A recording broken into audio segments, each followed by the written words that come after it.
called White Elephant. It's bugging me because it reminds me of a group I went to see in the 90s. Not once, but twice, and I can't think of their name. It's bugging me. The two brothers in there. Your subconscious mind will probably wake you up at about 4:30. Yeah, I'll text you then. And you'll just jump up and set it down. And everyone around you will be like, what? I've got to text down Greenaway. Yeah. I told them I'll remember it. We did have one singer who remained nameless that couldn't answer one of my questions and did think of an answer about 3 in the morning and texted me. That's dedication, mate. Yeah, exactly. He's got an interest in the show. He's not going to exactly. No, he's good. He's good. He's a good man. I won't name his name, but yeah, he's pretty supportive of the show. Glastonbury. You went to Glastonbury on the weekend. That's right. Tell us about that. Well, it's massive, as most of you know, but unless you actually go yourselves, you can't really take it all in. You see stuff on the telly, and obviously it's great to come home and see the highlights of it. Yeah. But to soak in the atmosphere and the whole feeling of the place, it's different to any other festival, certainly that I've been to. But there's something for everyone there, really. I know you've got some heavier sort of bands that will probably like to go to Download or something like that, or maybe Reading Festival, but maybe I've got a bit more of a hippie in me. I'm a right-wing hippie, I think. Yeah. But I like the vibe of the whole Glastonbury setup, and also the way that they treat the land. It's a farm, and they always put it back to the way it was. Yeah. And they're really careful about that. So their slogan is "Love the farm, leave no trace." Yeah. So we were joking about it all the time. Like if anybody dropped in, they were "Love the farm, love the farm," and they were like, until it got a bit tedious after a while. But in terms of the atmosphere on the Pyramid stage, that's the main stage there. That you see a band like the Stones headlining, or Arctic Monkeys, or whoever's on, Mumford and Sons. They're sort of the best of that there is in that genre at the moment, and it's just inspiring, really. You look at it and you think, God, what we'd sort of love to play on there, and just have all those people singing your tune back to you. It's not an ego trip. It's just you love music and you want to share it. Yeah, exactly. And what better way to share it than have there must have been over 100,000 people at that Stones that they couldn't even get all in the field. Yeah. That's what would put me off, you see, because I think I'd be so far away from the stage I would hardly see it, and they'd be like little ants. You'd think that, but they have got the big screens there, so they're filming it too, so you still feel involved. Yeah. I think you've got to go there with the attitude of, okay, so I might not get to the front, but I'm going to be part of this. Yeah. I'm going to be making some noise, and you all sort of club together, and that's why I say the atmosphere is amazing. Because there's so many people there, all just there to have a great time. What was your highlight from the Glastonbury then? Apart from getting to play myself on Worthy FM. What was that like?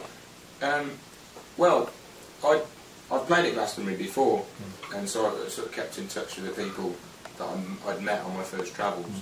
I've been 3 or 4 times now, and played on 3 of them, the occasions. But basically, they have what they call Worthy FM, and that radio station runs for the duration of the festival, so I think it probably starts broadcasting around the Tuesday, Wednesday time. And most people tune in and listen to it in the mornings when they're getting up, getting ready to go. They're working out, who should I go and see? And there's always the downside of there's so many great artists and bands playing, you can't see them all, and it's sod's law that there's going to be some that clash. Yeah. So you've got this debate within your little camp about who you're going to go and see, and invariably, someone likes one person's favourite is not somebody else's, so you end up splitting up, except for the biggies like Mumford and Sons or Rolling Stones. For me, I went with my wife to see Sinead O'Connor. Yeah. Hairs on the back of your neck sort of moment. She's such a raw talent. And you can see like she's really passionate about her music, and it just comes across. It's an amazing voice, and her songs that I only knew, one big hit. Yeah. And I think Emma, my wife, only knew one, but we enjoyed all the rest of the set as well. That was on the acoustic stage, and also Glenn Hansard was in a film called Once. I need to watch the whole film. I've seen highlights of it, but that's why I went to go and see him. He was fantastic. He was in the Commitments. Right. Yeah, I remember the Commitment.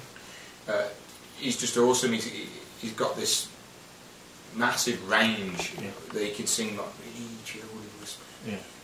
And then boom, he suddenly, I don't want to blow up the mic there, but it suddenly burst into a massive note, and that's another moment where you just want to go, yes, it's like immense. That's what. So who was he in the Commitment? I'm trying to think. Oh, I don't really know a lot about the band, but I sort of saw him in. I only found that out as like, you know, when I dug a little bit deeper. But I just, somebody said, you've got to see this film once, and they played me some couple of the tracks off it, and he was playing something in a 5/4 timing, so he's counting 5. It's 1, 2, 3, 4, 5, 1, 2, 3, 4, 5, 1, 2, 3, 4, 5, that sort of thing. I don't know what chords he was using.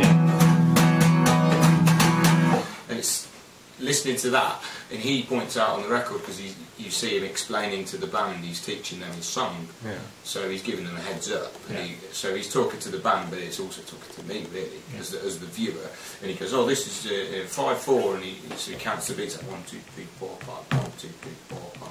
It's like, oh, okay. Because if he wasn't pointed out to you, like the average music listener who's not having to play it wouldn't think that. No. So these different time signatures are quite inspirational, and so I started playing about with it, not trying to copy him, but just like, oh, let's have a little go at that then, just with a different timing. So now I've got a new, not breed of songs, but I've got a couple of 3 ones that are experimenting more in different time signatures. Most things are in 4/4, and you know, whether it's faster or slower, but there's 4 beats in the bar, and everybody knows where they're at with that. And the next common one is 3/4, so it's more like a waltz, like 1, 2, 3, 1, 2, 3, 1, 2, 3. Take example, Shiver, Coldplay.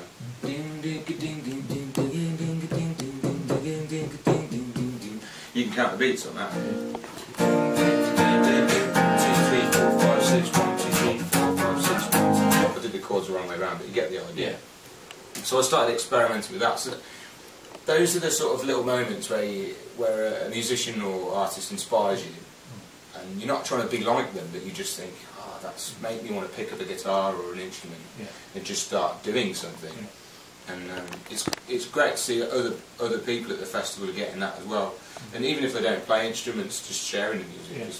It's such an amazing festival. Other highlights for me, probably go and see Johnny Marr. I'm not massively into the Smiths, but one of my best friends is, and he raves about them. So I said, are you going to go and see Johnny Marr? And he was like, oh, I don't know. I was really shocked. I thought he'd be like, yes, I'm definitely going to be there. But the rest of the crew didn't want to go.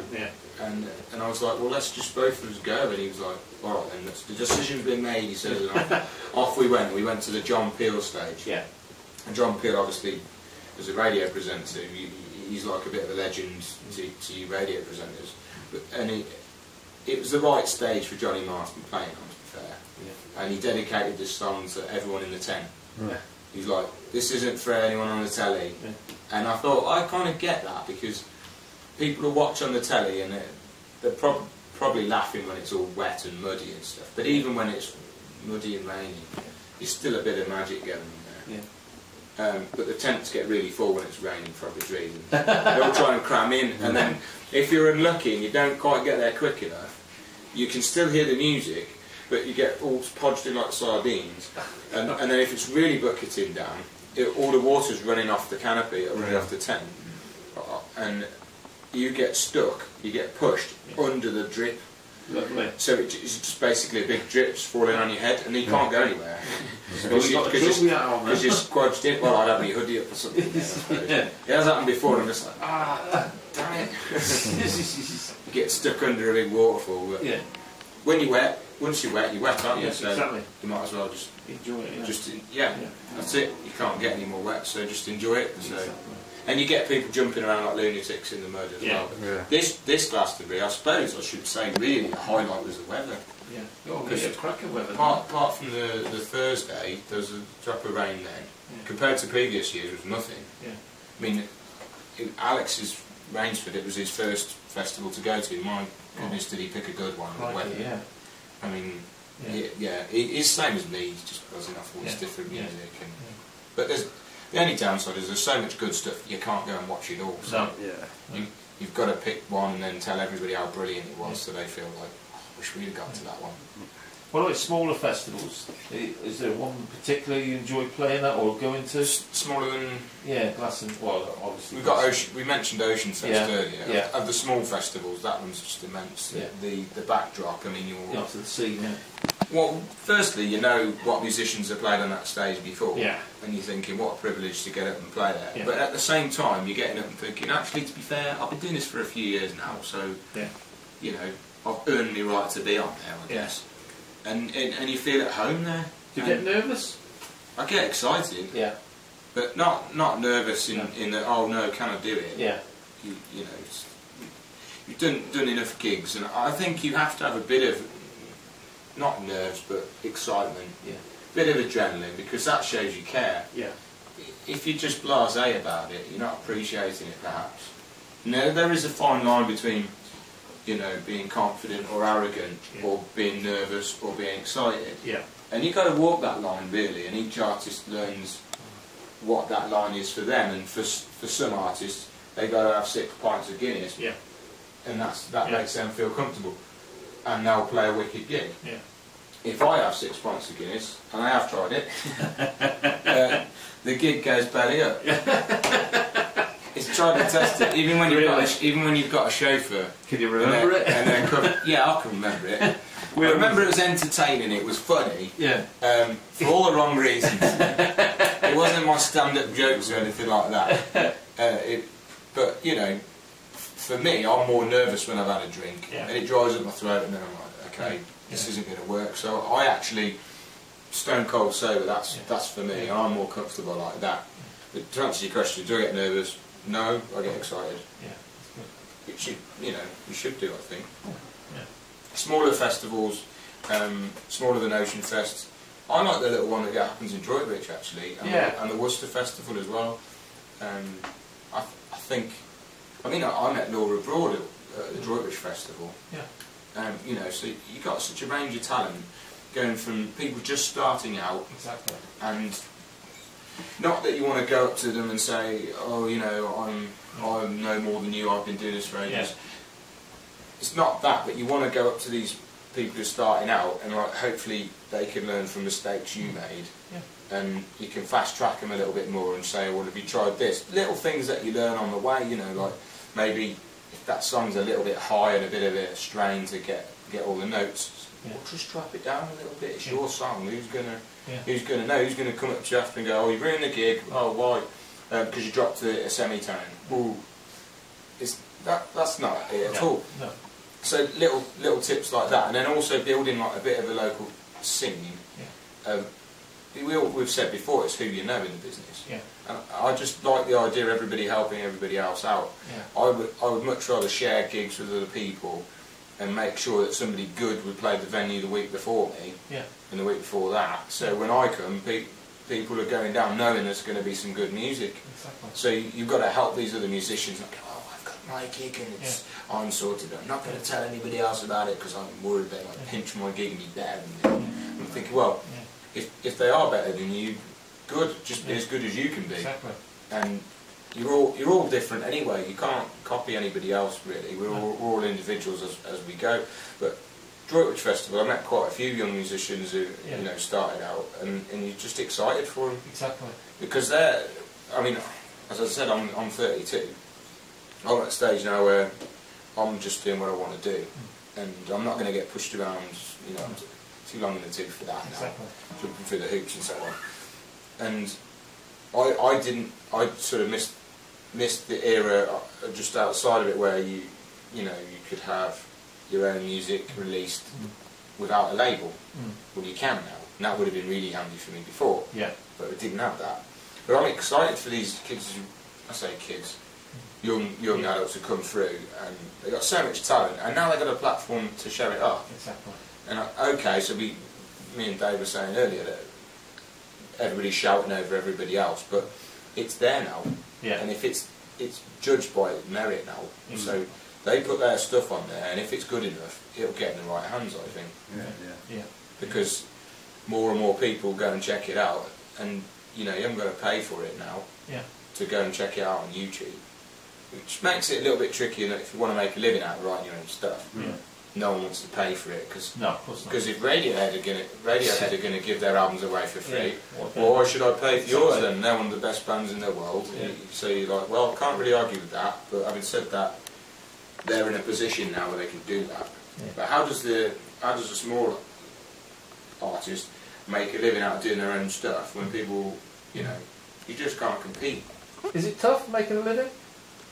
I don't know how you can do it without playing, you know, covers. You know, playing what they know. Do you like playing covers? Oh, definitely. In fact, I think it's been great to do that because you learn more about songwriting. If you're stuck in one genre and you're only listening to one certain music, you're not going to grow as a musician. So it's the challenge of learning new songs by different artists, and they're going to use different chord patterns and different instruments, and then you've got to take all that in and then convert it into playing, you know, your own version of it. So you could take I don't know, an 80s song which is more synthy sort of sound, and put a little beat on it. Sweet dreams made of this. Who am I to disagree? I travel the world in the 7 seas. Everybody's looking for something. And then you could come across and put a little bit of snare beat in there. Some of them want to use you.